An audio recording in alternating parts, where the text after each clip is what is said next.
चलिए दो केसेस अपन पढ़ चुके हैं, जिसके अंदर एक में अपन ने ऑब्जेक्ट को रखा था इंफिनिटी पे और एक में अपन ने ऑब्जेक्ट को रखा था बियॉन्ड सी। अब अपन ऑब्जेक्ट को रखेंगे at centre of curvature. So case number C will be object placed at centre of curvature. Object को हमने सेंटर ऑफ कर्वेचर पे रख देना है। रखते ही मेरे को क्या मिलेगा, ध्यान से देखिए।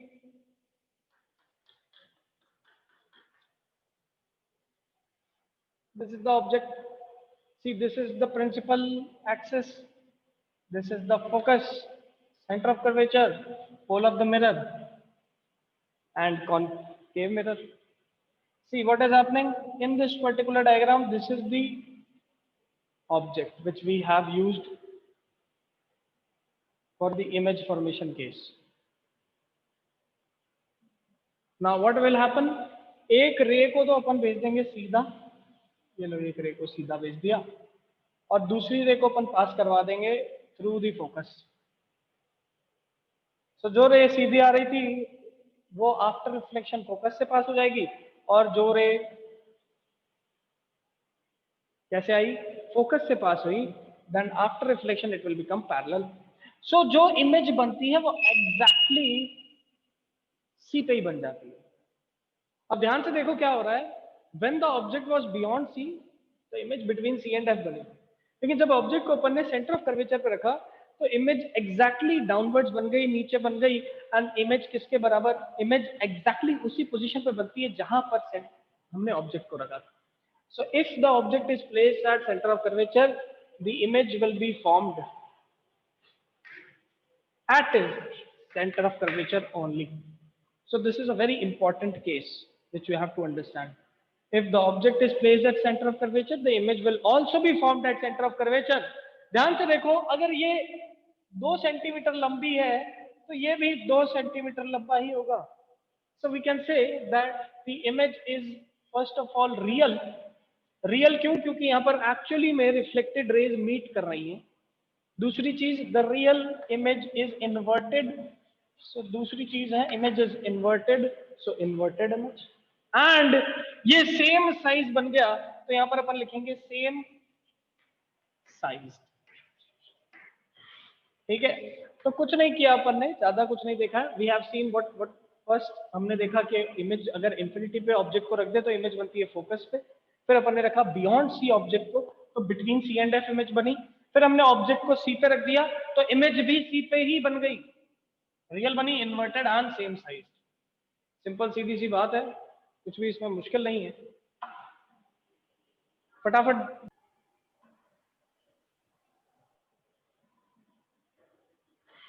चलिए, एनी अदर डाउट?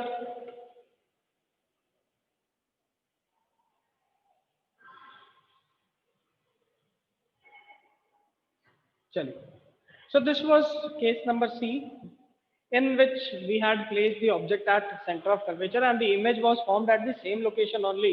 इमेज जब सेम लोकेशन पे बन जाए तो रियल बनती है, इन्वर्टेड बनती है एंड सेम साइज बनती है. ठीक है, आज अपन सारे केसेस को पढ़ लेंगे, केसेस के बाद नहीं देखेंगे. केसेस के बाद की जो भी चीज है नेक्स्ट क्लास के अंदर देखी जाएगी. तो ज्यादा बड़ी क्लास नहीं, 20-25 मिनट की ही क्लास रहेगी, टेंशन की बात नहीं है. ध्यान से देखिए, उसके बाद अपन क्लास को खत्म कर देंगे. इमेज फॉर्मेशन के सारे केसेस आज मैं करवा दूंगा. लेकिन तो 3rd नंबर केस देख लिया है. Now let us move on to the 4th number case. 4th number case क्या होगा? which is object placed between C and F. Object placed between C and F. Centre of curvature और focus के बीच में अगर मैं object को रख दूं तो क्या होगा? देखिए, this is the centre, this is the focus. ये रख दिया, इनके बीच में ऑब्जेक्ट को रख दिया है. सो एक रे हम इससे मान लेते हैं ऐसे सीधे आ रही है, पैरेलल आई, और एक रे को हम मान लेते हैं ये यहां से फोकस से पास हो. ठीक है, तो एक रे को हमने फोकस से पास करवा दिया और एक रे को पैरेलल भेज दिया. तो जो रे पैरेलल जाएगी वो तो आफ्टर रिफ्लेक्शन थ्रू फोकस से पास हो जाएगी, और जो रे फोकस से पास होती है वो आफ्टर रिफ्लेक्शन पैरेलल हो जाएगी. तो आफ्टर रिफ्लेक्शन ये पैरेलल हो गई.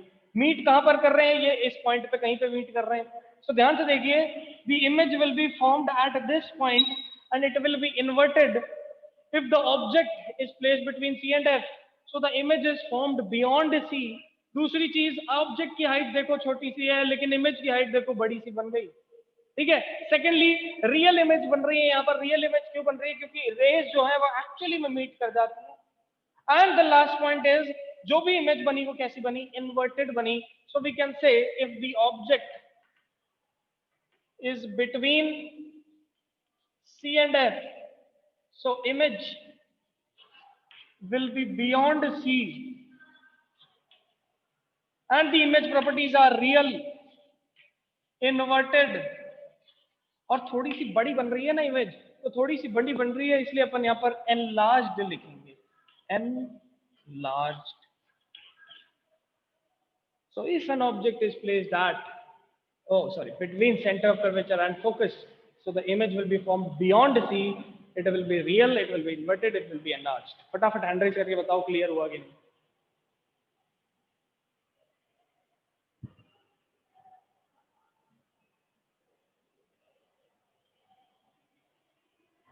Fast fast. इसी तरीके से एग्जाम में भी डायग्राम्स बनाने हैं आपको, क्लियर स्पष्ट डायग्राम्स, एकदम दिखना चाहिए कि हाँ अपने खूब प्रैक्टिस करिए।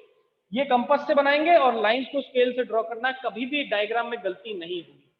इमेज फॉर्मेशन के केसेस याद रखने, जो पैरेलल लाइन आई वो फोकस से पास हो गई, और जो फोकस से पास हो रही है वो आफ्टर रिफ्लेक्शन पैरेलल हो रही है।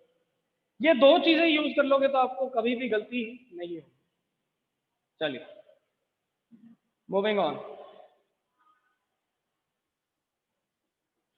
Case number 5, object at focus रख देते हैं इस बार हम फोकस पे ऑब्जेक्ट को रख देंगे। ध्यान से देखिए क्या होगा।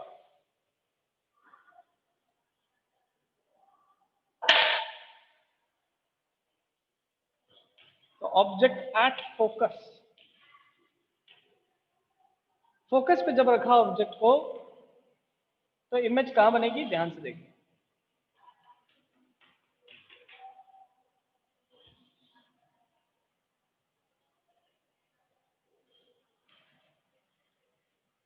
सेंटर ऑफ कर्वेचर, फोकस, एक रे को पैरेलल भेज दिया, पैरेलल भेज दिया, एक रे को पोल से पास करवा दिया, ये देखो पोल पे भेज दिया। पोल ऑफ द मिरर पे जो जाती है वो प्लेन मिरर की तरह ऐसे रिफ्लेक्ट कर जाएगी, एंड जो रे फोकस पे जाती है वो कुछ इस तरीके से रिफ्लेक्ट कर जाएगी। तो इसको थोड़ा करेक्टली अपन ड्रॉ करें, so it will be like this.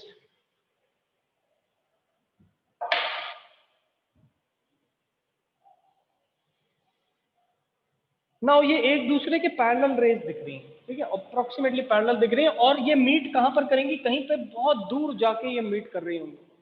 सो इसीलिए मैंने यहाँ पर ऐसे डॉटेड लाइन से इसको शो कर दिया कि they will meet at a very large distance. So if the object is at focus, the image will be at infinity.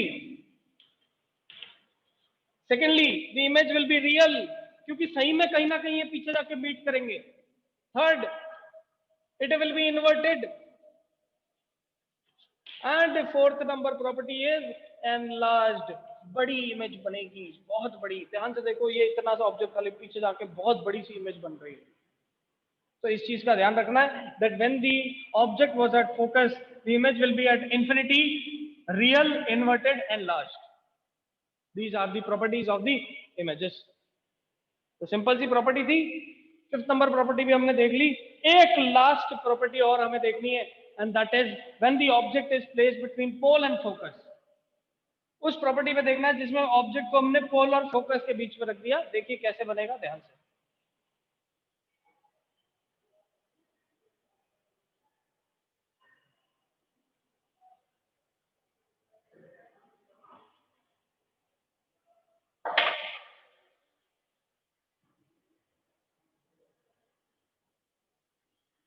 See, so sixth number property is object between pole and focus of the mirror. So this is the particular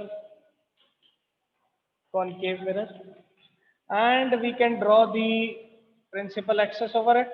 So this is the center of curvature, The half distance is focus, and this is the pole of the mirror. If we place the object between pole and focus, what will happen? See, एक रे को तो मैं भेज रहा हूं parallel, तो ये आफ्टर रिफ्लेक्शन कहां से पास हो जाएगी? फोकस से। दूसरी रे को मैंने भेज दिया पोल पे, तो ये आफ्टर रिफ्लेक्शन ऐसे चली जाएगी। अब हमें एक चीज यहां से क्लियर दिख रही है कि ये दोनों रेज जो है आफ्टर रिफ्लेक्शन इस साइड तो कहीं पे भी मीट नहीं करेंगे, और जब मीट यहां नहीं करेंगे तो हमें ऐसा लगेगा कि they are meeting behind the mirror, they are meeting somewhere behind the mirror like this. यहां कहीं पे ये दोनों रेज मीट कर जाती हैं, और जो मेरी इमेज बनी वो कहां बनी? बिहाइंड द मिरर बनी। So we can say if the object is between focus and pole P and F, then the image will be behind the mirror. Image is behind the mirror. First of all, image is behind the mirror. The second property is image is erect. Erect का मतलब कैसा होता है? देखो सीधा ही object रखा था तो सीधी इमेज बन गई, इसको बोला जाता है erect. Third thing is enlarged. Enlarged. Fourth चीज जो होगी वो होगी रियल है कि इन्वर्टेड है, सॉरी रियल है कि वर्चुअल है। कौन बता सकता है मुझे हैंड रेज करके कि यहां पर जो इमेज बनी है रियल बनी कि वर्चुअल बनी? फटाफट हैंड रेज करके बता दो। अब तो मैं मानता हूं कि सबको पता है कि कब रियल होता है और कब वर्चुअल होता है। हमने इतने सारे केसेस देख लिए जहां पर एक्चुअली में मीट करती है वो रियल, जहां पर अपीयर लगता है, ऐसा लगता है कि अपीयर टू बी मीटिंग, उसको अपन वर्चुअल बोलते हैं। तो बताओ यहां कौन सा केस है, रियल की वर्चुअल? यस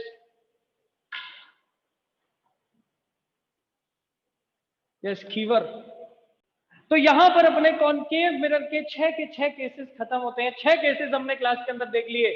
अब इन 6 के 6 केसेस को कंपाइल करके अपन एक टेबल फॉर्म करते हैं, और वो टेबल आपको याद होनी चाहिए विद ऑल द रे डायग्राम्स।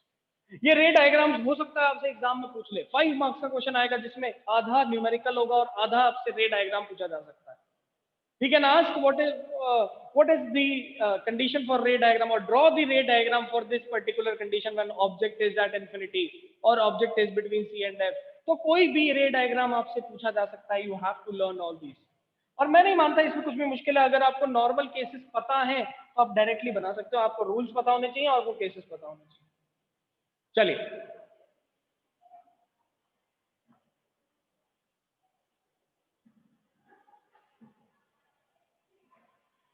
आगे चलते हैं।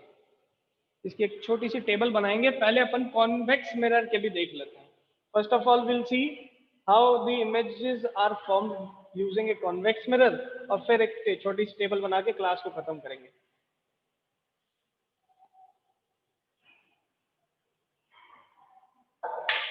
अगली क्लास से अपने न्यूमेरिकल्स शुरू होंगे। ठीक है, आज की क्लास तक तो अपन क्या कर लेंगे, सारे इमेज फॉर्मेशन के केसेस देख लिए। इन the next class we will see how the numericals are to be solved in this particular chapter. चलिए नेक्स्ट विल बी कॉन्वेक्स। दो ही केसेस है बेटा कॉन्वेक्स मिरर के। Number 1 object at infinity. Number 1 is object at infinity. Infinity पे मैंने object को रख दिया। So this is a convex mirror.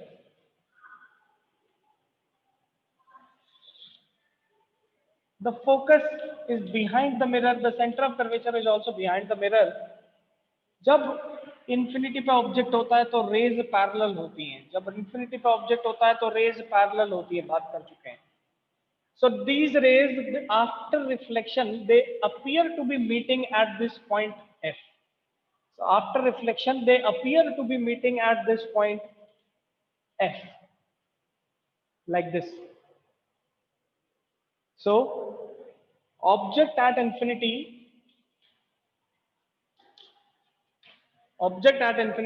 image will be at focus. क्या ये पिछले केस में भी ऐसा ही था? पिछले केस में भी ऐसा ही था, लेकिन यहां देखो they are forming behind the mirror. These reflected rays they are appearing to be meeting at a single point, so the image will be virtual first of all. Second, it will be erect. It will B erect. हमने देखा था inverted और erect, erect क्या है, सीधी image बनेगी। And the final thing is it will be point sized, point sized. So the first case is when the object is at infinity. If the object is at infinity, the image will be formed at focus, it will be virtual, it will be erect and it will be point sized, बहुत छोटी image बनेगी। पहला case. दूसरा case देखते हैं, आइए ध्यान से।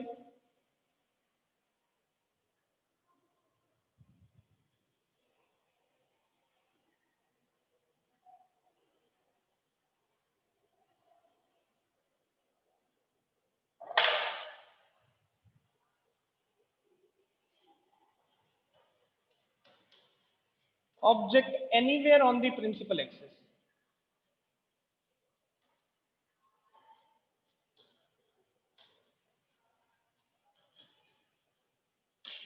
Object anywhere on the principal axis. हमने प्रिंसिपल ऑब्जेक्ट एक्सिस पे ऑब्जेक्ट को कहीं पे भी रख दिया, तो कहीं पे भी अगर मैं प्रिंसिपल एक्सिस पे यहां और कहीं पे रख दूं, तो यहां से एक रे आएगी ऐसे पैरेलल, एक ले को ऐसे अपन पोल पे भेज देते हैं, पीछे एक जगह पे अपन बनाते हैं फोकस और इससे पीछे एक जगह पे अपन बना देंगे सेंटर ऑफ कर्वेचर। सो जो रे पैरेलल आ रही थी वो तो इस तरीके से डाइवर्ज हो जाएगी और जो पोल पे गई वो इस तरीके से चली गई। So these two rays they are not meeting at anywhere, ठीक है। सो ये क्या करेंगे, हम मानेंगे कि ये बिहाइंड द मिरर यहाँ कहीं पे मीट करते हैं and the image form will be first of all behind the mirror which is virtual. Second image formed is small sized, then third image formed is erect. तो यहाँ पर अपन लिख सकते हैं image is behind the mirror,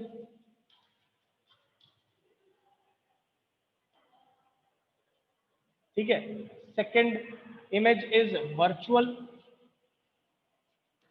third image is erect, सीधी बनी, and fourth image is diminished, diminished.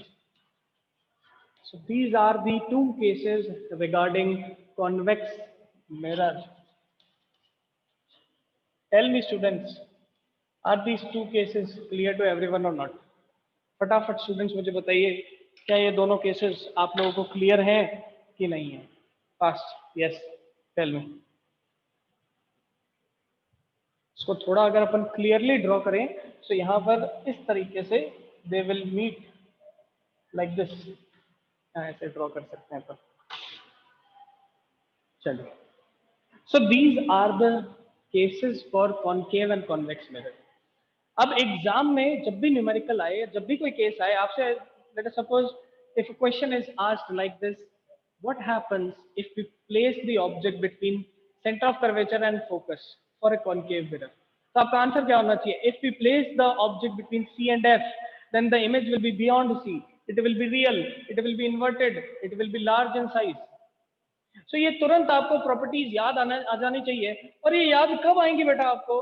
जब आपको सारे के सारे केसेस याद होंगे, आपने इनकी प्रैक्टिस कर रखी होगी घर पे और आपको डायग्राम बनाना आता होगा। एग्जामिनेशन में, for your board examination, you have to remember one thing कि जब भी आप बोर्ड एग्जामिनेशन में आंसर शीट लिखेंगे, जहां कहीं पे भी आंसर्स की जरूरत है, जहां कहीं पे भी मुझे पता है कि दैट यहां पर मैं एक डायग्राम को ड्रॉ कर सकता हूं, तो आपको वहां डायग्राम को ड्रॉ करना है। ऐसा बिल्कुल नहीं सोचना कि क्वेश्चन में डायग्राम नहीं पूछा तो हम ड्रॉ नहीं करेंगे ना। You have to draw the diagram because diagram could carry extra marks. हो सकता है कि डायग्राम के आपको वहां पर कुछ मार्क्स मिले और जो बच्चा डायग्राम ना बनाए तो उसको वो मार्क्स ना मिले, ठीक है। तो आपको अगर पता है दैट दिस प्रॉब्लम और this particular question has a particular diagram, जो हमने पढ़ रखा है एग्जामिनेशन में कहीं ना कहीं स्कूल के अंदर कभी ना कभी पढ़ा था, तो आपको उस डायग्राम को वहां पर ड्रॉ करना है। तो प्लीज आप लोग डायग्राम्स की प्रैक्टिस करना शुरू कर दो, और ये biology also, chemistry also and physics also. जहां कहीं भी डायग्राम की जरूरत पड़ी, आपको वहां पर डायग्राम को ड्रॉ करना पड़ेगा ही पड़ेगा। It is very important. So these are the 6 cases. Total 8 cases, 6 cases for concave and 2 cases for convex. Now आपका कुछ होमवर्क यहां से अपन बना के दे सकते हैं। Yes, Yuvraj, what is the doubt?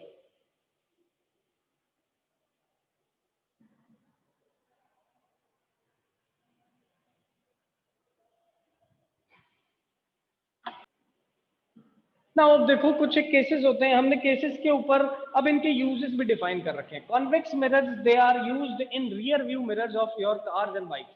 Bikes पे जो मिरर्स लगे होते हैं, कार्स पे जो मिरर्स लगे होते हैं, वो मिरर्स कौन से होते हैं? कॉन्वेक्स मिरर्स होते हैं। पहली बात, ऐसा क्यों? क्योंकि कॉन्वेक्स मिरर एक बहुत बड़ा फील्ड ऑफ व्यू आपको शो करता है। ठीक है, convex mirror they show you a very large field of view. आप उस मिरर में देखोगे, आपको पीछे का पूरा आइडिया लग जाएगा, कितनी गाड़ियां आ रही हैं, कौन कौन खड़ा है, लेकिन आपको दूरी का अंदाजा नहीं लगता। ठीक है, आपको ये नहीं पता चलता कि कोई ऑब्जेक्ट आपकी गाड़ी से कितना दूर है। जितने भी बच्चे बाइक्स और स्कूटीज और कार्स वगैरह चलाते हैं और देखते हैं, तो आप कभी भी नोटिस करना that in the rear view mirrors हमें दूरी का अंदाजा नहीं लगता, लेकिन हमें सारी चीजें दिख जरूर जाती हैं। हमें ये पता चल जाता है कि पीछे ट्रक है, गाड़ी है, साइकिल वाला है, रिक्शा वाला है, कोई भी है, लेकिन हमें ये चीज पता चल जाएगी, लेकिन ये नहीं पता चलेगा हाउ मच और how far is that object from our car और bike. Concave mirror on the other hand, उसको हम यूज करते हैं टॉर्चेस के अंदर। आप जब भी टॉर्चेस को देखते हो, हेडलाइट्स को देखते हो, तो वहां पर एक मिरर लगा होता है, एक बल्ब लगा होता है, उसके पीछे एक मिरर लगा होता है। So that mirror is concave mirror. Concave mirror को हम टॉर्चेस में यूज करते हैं, बल्ब्स में यूज करते हैं, हेडलाइट्स में यूज करते हैं, क्योंकि वहां पर कभी कभार डेंटिस्ट भी कॉनकेव मिरर को यूज करता है, क्योंकि डेंटिस्ट को जब दांतों के पीछे देखना होता है और उसको इमेज बड़ी देखनी होती है, तो वो क्या करता है, कॉनकेव मिरर का एक छोटा सा पीस लेके आपके दांतों के पीछे से प्लेस करके सारी चीजों को देखता है। So dentist they also use concave mirror. Convex mirror they are used in headlights. फटाफट बताइए, आज की क्लास क्या सबको समझ में आई कि नहीं आई? यस और no, fast raise answer. So your homework will be, आज आपका होमवर्क क्या रहेगा? अगली क्लास तक आप ये पता लगाएं कि what are the different other uses of convex and concave mirrors. आप इसको पता लगाएंगे apart from the uses which are discussed in the class. जो यूजेस को हम क्लास के अंदर डिस्कस कर चुके हैं, उसके अलावा इसके और क्या क्या यूजेस होते हैं, ये आप मुझे अगली क्लास तक पता करके बताएंगे। In the next class we will start numericals for this chapter. चलिए, till then students, all the best and keep revising. Notes will be provided on the group once we complete this mirror section. एक बार mirrors पूरे हो जाएं, उसके बाद अपन mirrors तक के notes दे देंगे, फिर रिफ्रैक्शन जब शुरू करेंगे तो बाकी नोट्स आपको मिल जाएंगे। चलिए, ऑल द बेस्ट। आज की क्लास इतना ही देखेंगे।